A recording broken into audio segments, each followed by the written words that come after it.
Jay Sano without intro music. Jay Sano with intro music. Intro music remix. Jay Sano 19. Jay Sano 19. Jay Sano 19. Jay Sano 19. Chapter 7. Full House.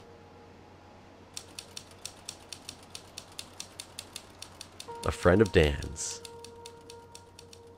was coming to visit. Welcome back, everybody, to this Netflix-style playthrough of The Novelist, where I tried to make all the wrong choices and destroy this family. This is episode 7. Looking for clues. So, where we left off last time, Dan and Linda can't even stand to spend a weekend together.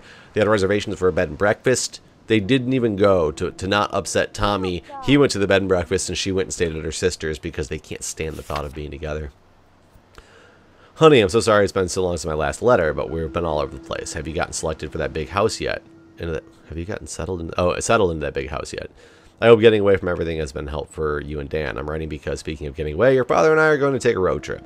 So this is where her, Linda's parents are going to come and visit. Let's see. Tents. I didn't even let Tommy play with any kids yet. Well, I guess he went to camp. So humiliating to stay at Anne's. Yeah, she's humiliated, all right. I'm checking to see if this is a fold-out. I thought Tommy was sleeping with us.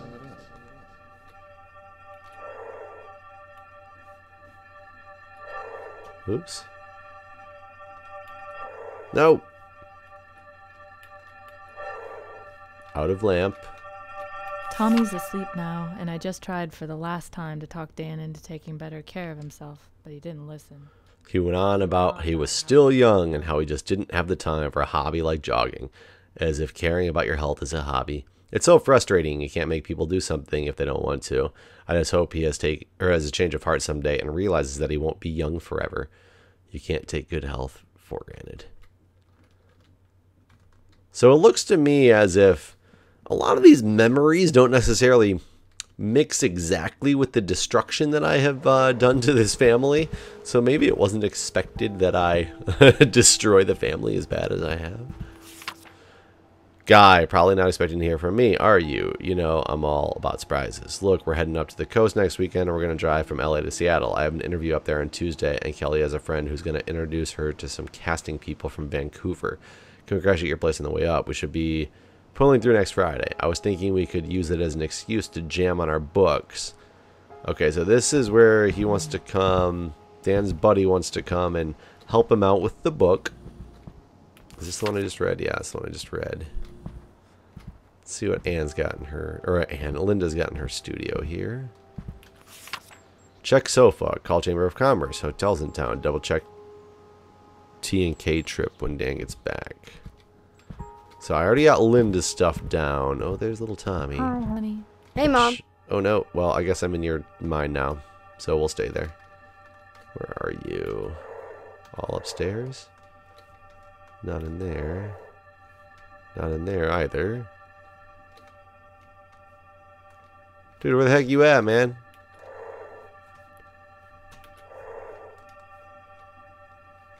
Art studio?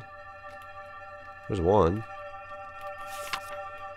So he's happy again. Oh, no, one of 3. There's the paddle car. I don't know where your other thoughts are. I thought I just tore through this house. Oh, you're in the kitchen. Let me call his mommy. Can Davy sleep over? So he wants Davy to sleep over.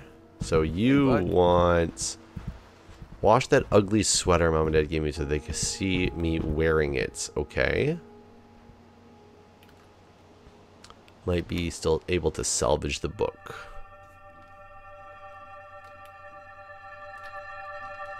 My head is killing me, but I wrapped the apartment scene last night. It pretty much wrote itself. Or at least the first draft did. It came in sloppy, but the revisions this morning were great. I stripped the dialogue down. It's mean as nails now. Not a word wasted. Whatever happens, I can at least hang my hat on that scene.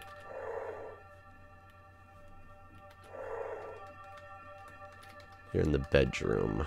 Yep. You can sleep with us. What about Tommy? Okay, so Tommy's gonna sleep with us when the parents come over. But there's still some more clues I'm missing here. Read this one. He's coming over. What? What? Having a good time? What you doing in here, lady? I've never seen you shut a door before. Everything cool? What do you think? Oh. Oh. Hear that? Cat scratch. Meow.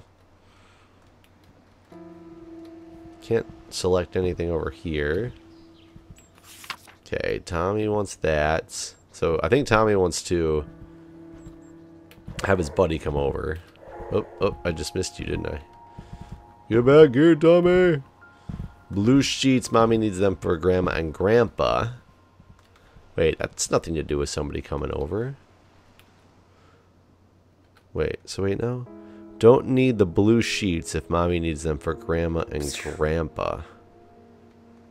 Like these sheets? These sheets? So it must be those sheets. I don't know why that would be something for Tommy. Damn. She's so mad. It's so funny. I must have missed something up in... Oh my god, doors are... Oh no, he's not even got his door shut. I took Tynan up on the book jam. He hasn't seen a word of my new book, and fresh eyes are priceless. He bailed me out on Tramer's Way. I hope he understands how much of that book worked because of him. I still remember when we were walking to the pond and he had the idea about using newspaper clippings as police reports. Of course, no matter how many times I tell interviewers it was his idea, they just kept giving me the credit. Maybe they just want the tidy auteur version? I don't know words. Oh well, can't change that. Let's hope you get an idea for the new one too. Friday can't get here soon enough. Okay, so now I can read Dan's thoughts. Check the fishing poles. Right. Finding a pond. So I'm guessing that's going to help with the book. I don't understand the whole ugly sweater thing. So let's just do the ugly sweater. I don't really know what that's going to do exactly. What's Good this news. one say? Mom called today with a change of plans. They made better time on the first leg of the trip than they expected, and they're coming to visit. Bad news, they want to come this weekend. Did Dan tell Tyone to stay here for sure, or is that still up in the air? I'll ask after dinner.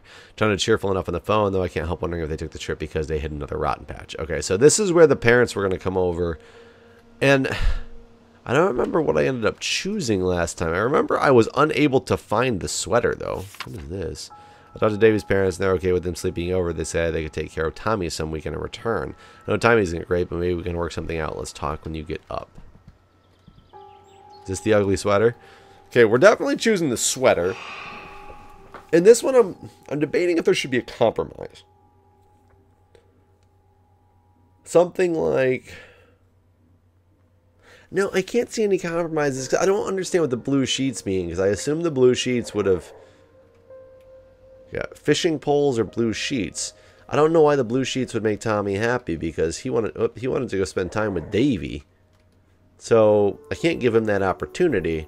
I just need to let Linda's parents come over. She's kind of gotten shafted the whole time, so this will help it a little bit. I guess at the beginning she did something good.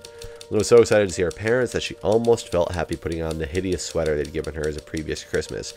She paid close attention to her mother and father as interacted, and more than once she and Dan talked about their own marriage in that context. The visit was a success, and her father was well behaved by his standards.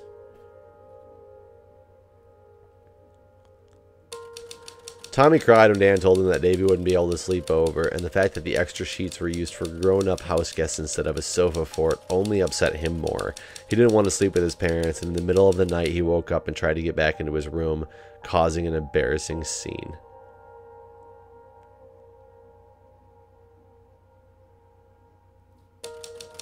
Dan hated missing a chance to get feedback on his book, and he found the company distracting. He tried to work through the commotion, but he never got into a rhythm. He couldn't even focus long enough to do small corrections, so instead he accepted the role of selfless host and spent the weekend running errands, not working.